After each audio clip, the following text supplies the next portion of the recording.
Bonjour et bienvenue dans Voix de recruteur by Fed Group. Vous voulez changer de job? Vous cherchez de nouveaux collaborateurs? Nos experts vous donnent des clés de réussite pour décrocher le meilleur poste ou le meilleur candidat, celui qui vous ressemble. Ici, on parle entretien d'embauche, intérim, CV, questions magiques et plein d'autres choses. Parce que dans chaque rencontre, il y a une opportunité. Construisons ensemble vos succès professionnels de demain.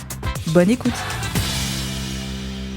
Bonjour et bienvenue dans Voix de recruteur. Je suis Chloé Serre, responsable de contenu marketing chez Fed Group. Et pour cet épisode, nous allons parler de votre recherche d'emploi et plus précisément, comment faire pour être acteur de ces recherches et décrocher le job de ses rêves. Pour en parler, j'ai à mes côtés Myriam Beka, Talent Acquisition Spécialiste chez Fed Group. Bonjour Myriam. Bonjour Chloé. Merci en tout cas d'être avec nous aujourd'hui. Donc avant de rentrer dans le vif du sujet, il est essentiel de prendre du recul finalement et de se demander si vous avez les bonnes méthodes de recherche. Si vous vous posez les questions suivantes, telles que vous n'avez aucun entretien à l'horizon, vos candidatures sont sans réponse ou encore le temps vous paraît un peu long, est-ce que finalement vous êtes certain ou certaine de ne faire aucune erreur? Partant de ce postulat, pourrais-tu, Myriam, nous dire ce qu'il ne faut absolument pas faire? Alors, la recherche d'un emploi est en effet un exercice qui nécessite autant de rigueur que de concentration.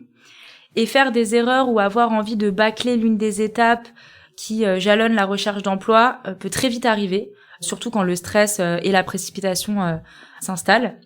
Donc je vous propose justement de faire un tour d'horizon des erreurs à commettre si vous ne voulez pas décrocher d'emploi.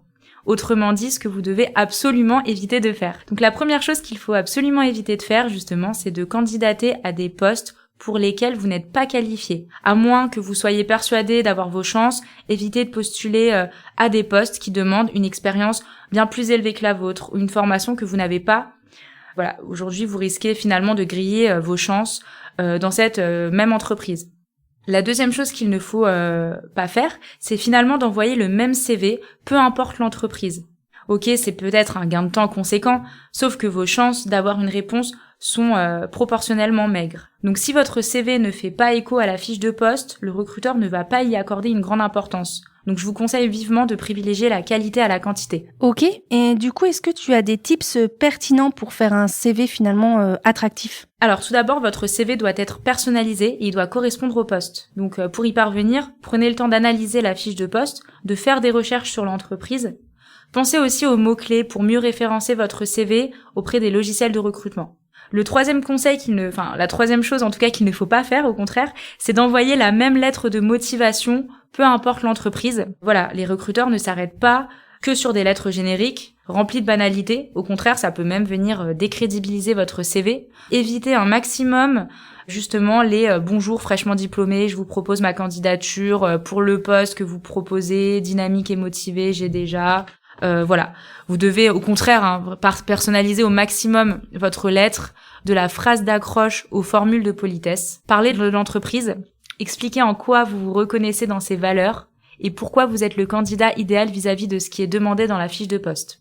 La quatrième chose qu'il faut absolument éviter, c'est de mettre de côté le projet professionnel. Finalement, tous les bons candidats qui sortent du lot aujourd'hui, ils ont un point commun. Leur projet professionnel est très bien ficelé. C'est-à-dire qu'ils savent dans quel secteur ils veulent évoluer, sur quel poste ils veulent occuper et quelles compétences ils désirent développer. Donc ils savent ce qu'ils veulent et ça, aujourd'hui les recruteurs, ils sont très sensibles. Ok Myriam, et du coup pour un candidat qui aurait besoin de conseils pour mettre en avant ses compétences, qu'est-ce que tu lui dirais? Alors mon conseil ce serait vraiment de prendre le temps de bien ficeler votre projet professionnel.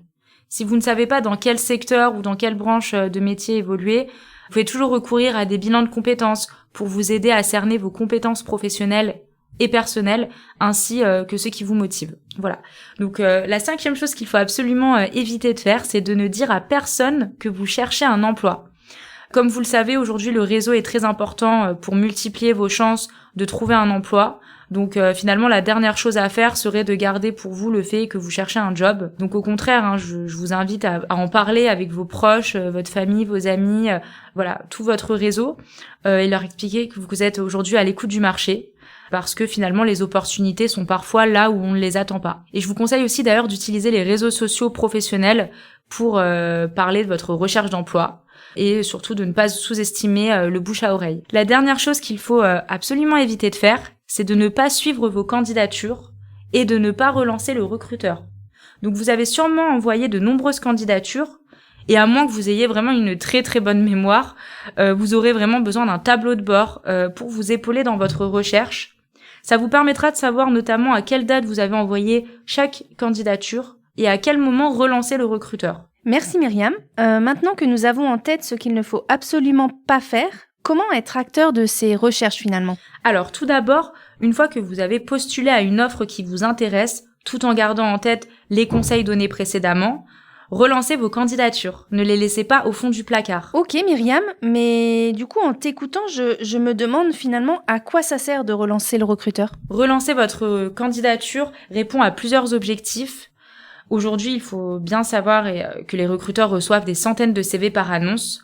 Donc finalement, ça vous permettra de vérifier si votre candidature a bien été reçue et prise en compte. Ensuite, ça va vous permettre de vous démarquer des autres candidats qui n'osent pas relancer par crainte d'être insistants, voire gênants. Enfin, relancer le recruteur démontre l'intérêt que vous portez au poste, tout en illustrant vos motivations à le décrocher. Ok, c'est très clair, mais du coup, je me pose une question. Que dire à ceux qui n'osent pas relancer ? Alors, gardez à l'esprit que vous ne serez jamais pénalisé pour avoir relancé le recruteur ou le service des ressources humaines. Si relancer trop rapidement ou à plusieurs reprises peut apparaître comme insistant, cela montre avant tout que vous avez de la volonté et que vous êtes déterminé à décrocher le job, à condition évidemment que ça ne relève pas du harcèlement. Ok, donc si je comprends bien, candidat, osez tout simplement si vous estimez que c'est le job que vous souhaitez décrocher. Et donc relancer très bien, c'est une très bonne première chose, mais je suppose que les relances sont différentes suivant le contexte. Ce que je veux dire, c'est qu'après une candidature ou un entretien, on ne relance pas de la même façon, si ? Oui, c'est exact, Chloé. Nous allons tout d'abord parler de la relance après une candidature. Donc après avoir répondu à une offre d'emploi ou envoyé une candidature spontanée, l'idéal en général, c'est d'attendre 1 ou 2 semaines avant de relancer le chargé de recrutement ou le cabinet de recrutement. Et si vraiment vous n'avez toujours pas de nouvelles une fois ce délai imparti, je vous conseille à ce moment-là de relancer le service de recrutement ou bien la secrétaire si vous n'avez pas d'adresse mail ou le téléphone direct du recruteur pour vérifier tout simplement que vos documents sont bien arrivés dans les mains de la bonne personne et surtout savoir si votre candidature a été retenue ou non. Ok, et tu nous dis donc de contacter le service recrutement par mail ou téléphone, mais comment s'y prendre exactement ? Alors en effet, pour une relance par mail, je vous conseille d'indiquer les éléments suivants. Donc déjà pour commencer, la date à laquelle vous avez postulé. Ensuite, les raisons pour lesquelles vous avez postulé. Je vous conseille aussi de joindre votre CV et votre lettre de motivation et de bien préciser votre volonté de vous entretenir de vive voix. Ok, et pour la relance téléphonique alors ? Alors, la relance téléphonique, elle est très appréciée parce que déjà, c'est une approche directe. Ça crée beaucoup plus de liens avec votre interlocuteur. Donc, voici quelques conseils justement pour la relance téléphonique. C'est d'abord de vous présenter de manière très synthétique, de donner la raison de votre appel, de préciser la date à laquelle vous avez envoyé votre candidature. Voilà, essayez d'insister, mais sans être insistant, sur les raisons qui vous ont motivé à postuler. Vous pouvez aussi proposer à votre interlocuteur, par exemple, de lui renvoyer votre CV ou votre lettre de motivation pour qu'il reconsidère votre candidature. Et ce que je peux donner aussi comme conseil, c'est vraiment si le feeling est très bon avec le recruteur, vous pouvez aussi lui proposer directement de le rencontrer en entretien. Très bien. Et du coup, si nous privilégions la relance par téléphone dans un premier temps, mais finalement que le candidat n'arrive pas à joindre son interlocuteur, est-ce qu'il faut envoyer un mail en suivant ? Alors oui, assurez vos arrières. Encore une fois, n'attendez pas que les choses viennent à vous, mais au contraire, soyez vraiment acteur de vos recherches. Merci Myriam. Tout à l'heure, tu nous parlais de 2 types de relance. La seconde est la relance après un entretien d'embauche. Peux-tu nous en dire plus ? Oui, tout à fait. Donc après avoir passé un entretien avec le recruteur ou bien un entretien téléphonique, il faudrait attendre au moins le lendemain avant de lui envoyer un mail dans lequel vous allez d'abord le remercier de l'accueil qui vous a été fait, lui donner votre ressenti sur l'entretien et réaffirmer surtout votre motivation. Oui, bien sûr. Et du coup, si le candidat n'a aucune réponse ? Alors si vous n'avez aucune réponse à ce mail de remerciement, je vous conseille d'attendre 1 semaine et d'appeler directement la personne en charge du recrutement pour récolter des informations sur la suite du process de recrutement et savoir quand vous aurez une réponse. Si jamais personne ne décroche au téléphone, je vous conseille d'attendre, parce que finalement multiplier les appels risque de s'avérer contre-productif.